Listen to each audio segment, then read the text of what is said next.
Hi friends, welcome to exam Adda 95।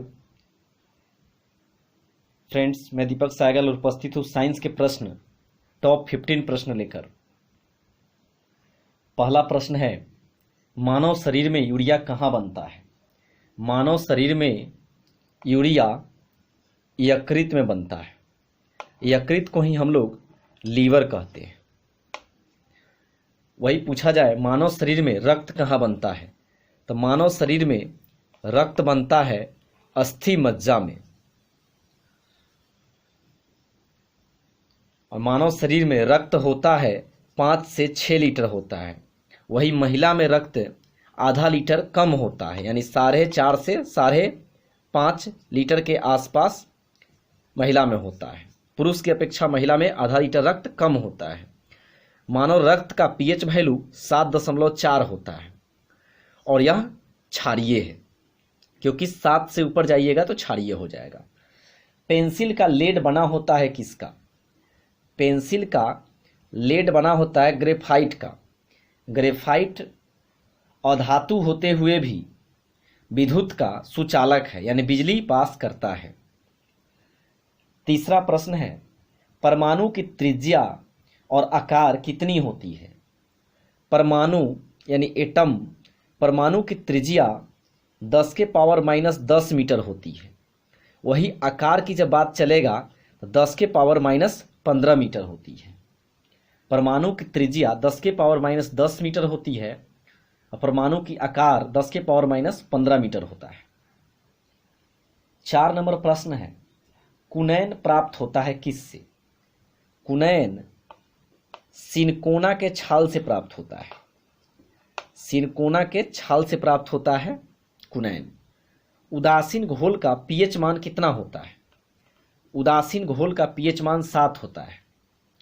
PH मान यानी pH scale का जो खोज किए थे वो सोरेंसन किए थे, और सोरेंसन बताए 1909 में किए थे। पीएच स्केल का खोज सोरेंसन ने 1909 में किया था, और वो बताए क्या थे कि 7 पर कोई जो रहेगा वैल्यू तो उदासीन होगा, और 7 से अधिक जाइएगा तो इधर क्षारीय हो जाएगा, और 7 पर उदासीन होगा, 7 से अधिक पर क्षारीय, और 7 से कम पर अम्लीय होगा। अब जैसे यहाँ पे कह सकते हैं कि शराब का पीएच वैल्यू 2.8 होता है, तो क्या है 7 से कम है तो यह अम्लीय हो जाएगा।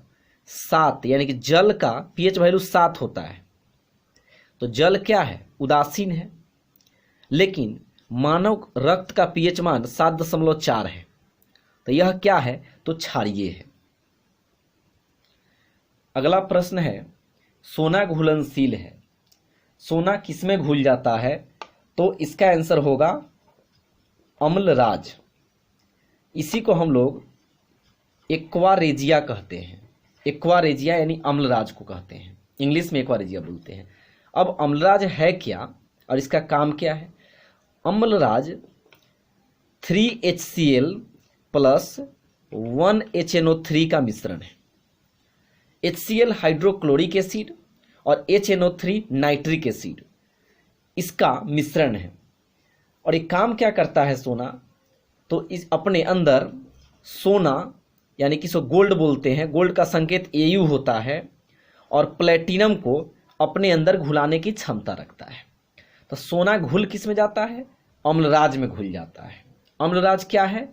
3HCl प्लस 1HNO3 है। सोना का सिंबल Au यानी औरम होता है। आगे बढ़ते हैं, किस विटामिन में कोबाल्ट पाया जाता है?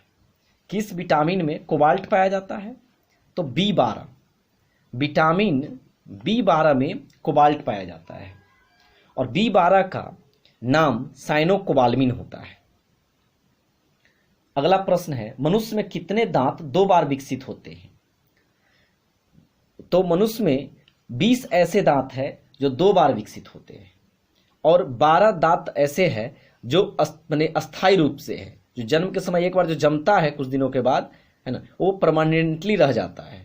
लेकिन जन्म के समय जो पूरे जमने के बाद 20 ऐसे तीत होते हैं जो टूट कर दोबारा आते हैं। तो 2 बार आते हैं 20 दांत, और अस्थायी रूप से 12 दांत हैं। किस विटामिन को हार्मोन्स कहा जाता है? विटामिन डी को हार्मोन्स कहा जाता है और इसका रासायनिक नाम कैल्सीफेरॉल है और इसकी कमी से हड्डी में ऐंठन और मुड़न आ जाता है। और सनलाइट, सूर्य प्रकाश से हम मिलकर, सूर्य प्रकाश हम लोग के शरीर पर जैसे ही पड़ता है, मानव शरीर डेवलप करता है विटामिन डी को। और सनसाइन विटामिन भी कहा जाता है इसको, क्योंकि सन के प्रेजेंस में बनता है। सनसाइन विटामिन बोला जाता है विटामिन डी को। आगे बढ़ते हैं। सूर्य की सतह का तापमान कितना होता है? सूर्य की सतह का तापमान 6000 होता है। सूर्य प्रकाश पृथ्वी पर कितने मिनट में पहुंचता है? तो 8 मिनट 20 सेकेंड। इसी को आपको सेकेंड में चेंज करिएगा, 500 सेकेंड आ जाएगा। 8 को 60 से मल्टीप्लाई करेंगे तो 480 आएगा। अब 20 जोड़ दीजिएगा तो 500 सेकेंड। चंद्र प्रकाश पृथ्वी पर पहुंचने में कितना समय लेता है? 1.3 सेकेंड। चंद्रमा का प्रकाश पृथ्वी पर 1.3 सेकेंड में पहुंचता है। ग्लूकोमा और ट्रेकोमा रोग किससे संबंधित है? तो आंख से संबंधित है। ग्लूकोमा और ट्रेकोमा रोग आंख से संबंधित है। अति चालक की प्रतिरोधकता कितनी होती है? तो 0 होती है। अति चालक की प्रतिरोधकता 0 होती है। रानीखेत बीमारी है किससे? तो रानीखेत बीमारी मुर्गी में होता है। लेकिन वही अगर अग्नि निर्जा सेब की बात चलेगा, अग्नि निर्जा बीमारी की बात चलेगा तो सेब हो जाएगा। सेब में होता है अग्नि निर्जा रोग। रानीखेत बीमारी मुर्गा में होता है, मुर्गी में। फ्रेंड्स, वीडियो अच्छा लगता है लाइक ज़रूर कीजिएगा। चैनल को पर पहली बार विजिट किए हैं, चैनल पहली बार वीडियो देख रहे हैं मेरा अगर, तो सब्सक्राइब कर लीजिएगा चैनल को और बेल बटन को प्रेस कर लीजिएगा ताकि प्रत्येक वीडियो का नोटिफिकेशन आपको मोबाइल तक पहुंचता रहेगा। इस तरह के मज़ेदार वीडियो देखने के लिए बने रहिए। फिर मिलते हैं नेक्स्ट वीडियो में। Thank you.